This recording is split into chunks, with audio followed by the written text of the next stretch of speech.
right, so this is the jam. Basically, we're gonna jack this up. It's gonna pull this in, and we're gonna gain ground. Like I showed you in the video before,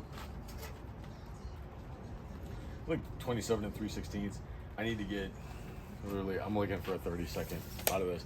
I'm getting really down to like being a little bit too picky. So the last dimension that I brought it into was 25 3/4. So I'm gonna bring that in another 1/8 of an inch and then relax it, and then providing I haven't gone too far, that's where I'm gonna leave things. So yeah, so here we go.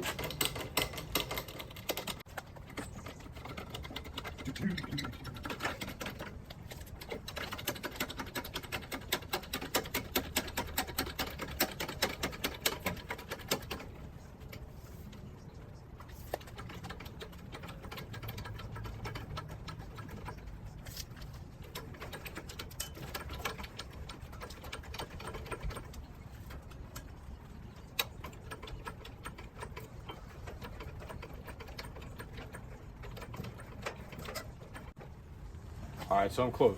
So I'm like within 1/8 of an inch of where I'm gonna lay off for this one.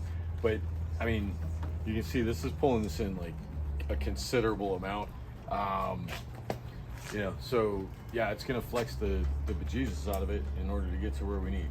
So the last mark that I had on this was 25 3/4. So I'm gonna take it, I'm gonna go an 1/8, not quite an 1/8 past that, probably not like a fat 16, somewhere between there, right? Like you're kind of eyeballing at this point. There's no exact measurement on this. So, and your measurements are going to be different because you're dealing with different pipe and different whatever. Like the same for you. This is just a reference for me.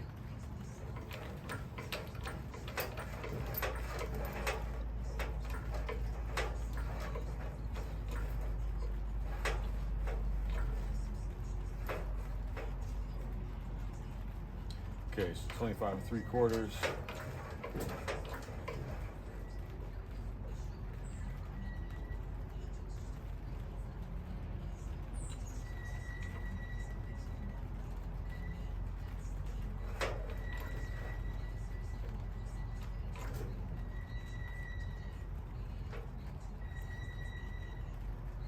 All right, so I've got this cranked down to like 25 and between, I mean, 5/8 and 11/16, like somewhere in that neighborhood.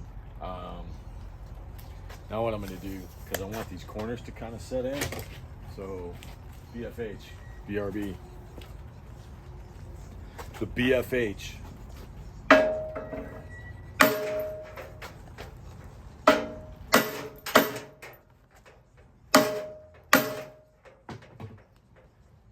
All right, we'll see what happens. So from there, you can see how much that relaxes. So you can see how much comes out of it. See if we gained anything.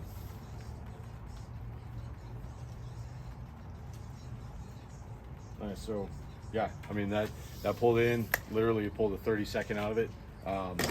So that's where I need it to be. So we're gonna throw it up on there. Actually, no, you know what? We're gonna spin it around. We're gonna do the same thing to the other side so that we get it both doing the same thing at the same time. And then we'll test fit it and see how we do. But I think that we're gonna be pretty close on this one. So fingers crossed. It's like barbecue calisthenics. CrossFit.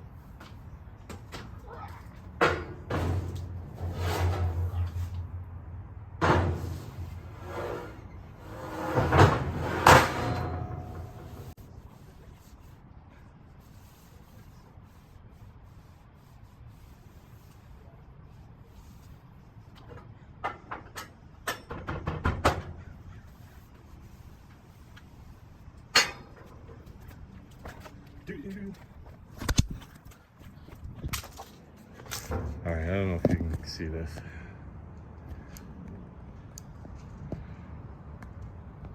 Trying to get down the side of this. So this is honestly pretty damn close.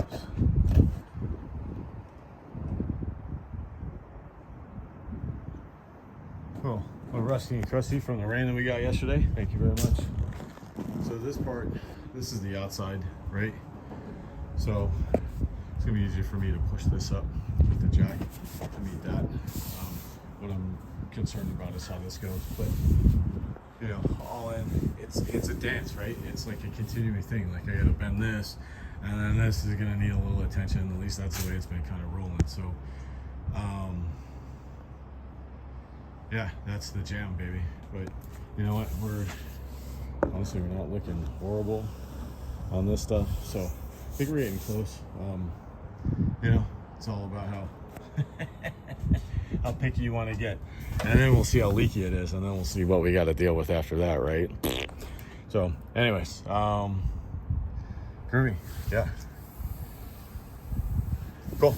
So I don't know if that explains the jack and chain method at all better. I mean, realistically, you just got to dance. Like, you know, that's the setup I got in there to push the barrel out and egg it out to make the doors work. So like it's back and forth. This backside didn't seem to bounce too bad, or it didn't seem to warp out too bad. So I'm hoping that this isn't like a big deal to wrestle with. But you know, with my luck, I'll bend it once, and then I'll have to bend it 55,000 times to get it back to where I thought it needed to be. But yeah, so keep on it, man. You can do it. Just do it. Later.